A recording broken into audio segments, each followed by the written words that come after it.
এটা সকল উচ্চ মাধ্যমিক পরীক্ষার্থীদের প্রতি আমার শুভকামনা রইল। আগামী দিনে তারা ভালো করুক, তারা তাদের সঠিক লক্ষ্যে পৌঁছাতে সক্ষম হোক।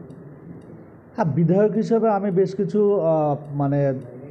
শিক্ষার্থী যারা ছিলেন আমার জানাশোনার মধ্যে, আমি তাদেরকে যতটুকু আমার তরফ থেকে দেখার আমি সেটা দেখব, অবশ্যই দেখব। আমার সকল নেতৃত্ব আছেন, সবাই দেখবেন, আমরা আছি।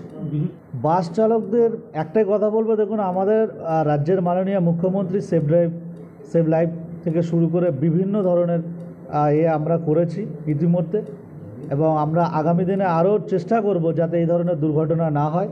এবং সকলের ক্ষেত্রে বলবো যে এটা আমাদেরকে সকলকে লক্ষ্য রাখতে হবে যে এই দুর্ঘটনা যেন না হয়।